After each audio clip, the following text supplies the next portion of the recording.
What I Would Do If I Had $1,000,000. This story proves the truth of that old saying, where there's a will, there's a way.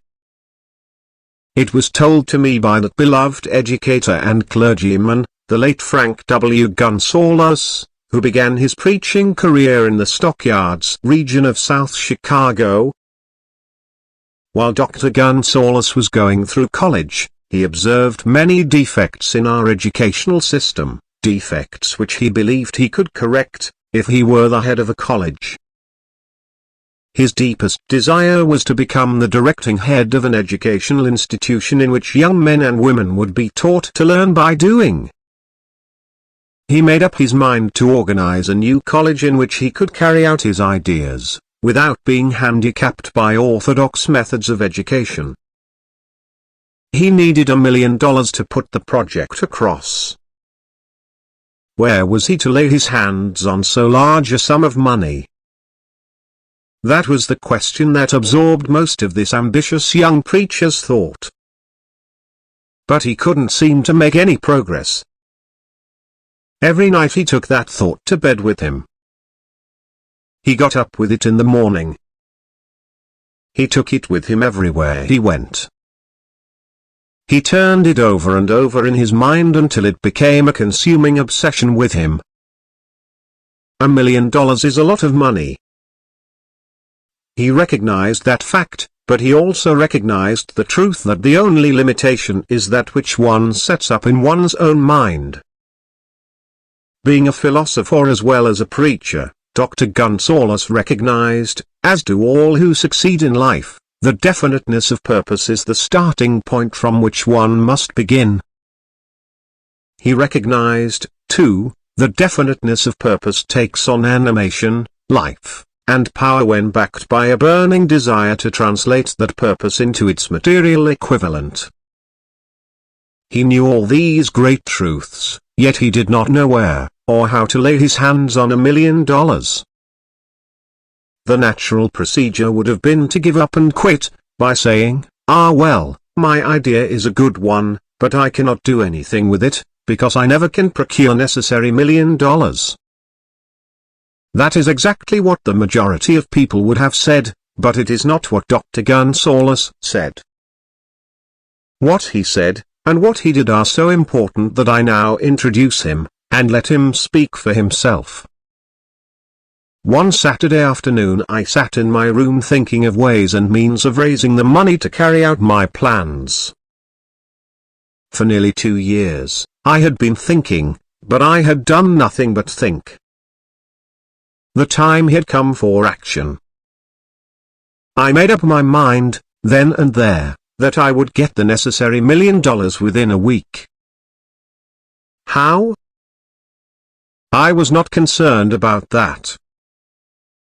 The main thing of importance was the decision to get the money within a specified time, and I want to tell you that the moment I reached a definite decision to get the money within a specified time, a strange feeling of assurance came over me, such as I had never before experienced. Something inside me seemed to say, why didn't you reach that decision a long time ago? The money was waiting for you all the time. Things began to happen in a hurry. I called the newspapers and announced I would preach a sermon the following morning, entitled, What I Would Do If I Had $1,000,000. I went to work on the sermon immediately, but I must tell you, frankly, the task was not difficult, because I had been preparing that sermon for almost 2 years. The spirit back of it was a part of me. Long before midnight I had finished writing the sermon. I went to bed and slept with a feeling of confidence, for I could see myself already in possession of the $1,000,000. Next morning I rose early, went into the bathroom, read the sermon, then knelt on my knees and asked that my sermon might come to the attention of someone who would supply the needed money. While I was praying I again had that feeling of assurance that the money would be forthcoming. In my excitement, I walked out without my sermon, and did not discover the oversight until I was in my pulpit and about ready to begin delivering it. it was too late to go back for my notes, and what a blessing that I couldn't go back.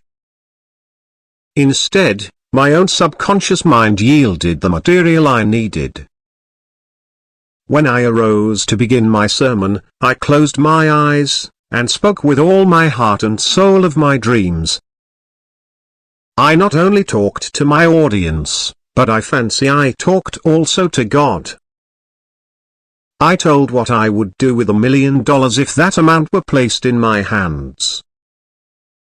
I described the plan I had in mind for organizing a great educational institution, where young people would learn to do practical things, and at the same time develop their minds.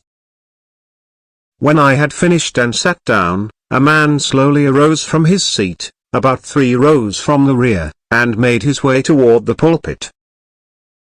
I wondered what he was going to do.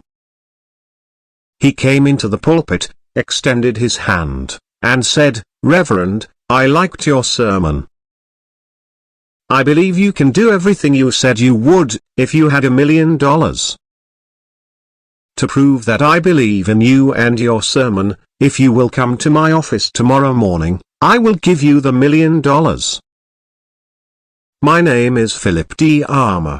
Young Gun Solace went to Mr. Armour's office and the $1 million was presented to him. With the money, he founded the Armour Institute of Technology. That is more money than the majority of preachers ever see in an entire lifetime, yet the thought impulse back of the money was created in the young preacher's mind in a fraction of a minute. The necessary $1 million came as a result of an idea. Back of the idea was a desire which young Gun Solace had been nursing in his mind for almost 2 years. Observe this important fact.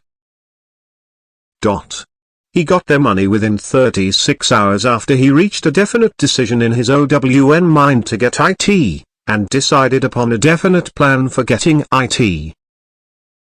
There was nothing new or unique about young Gun Solace vague thinking about $1 million, and weakly hoping for it. Others before him, and many since his time, have had similar thoughts.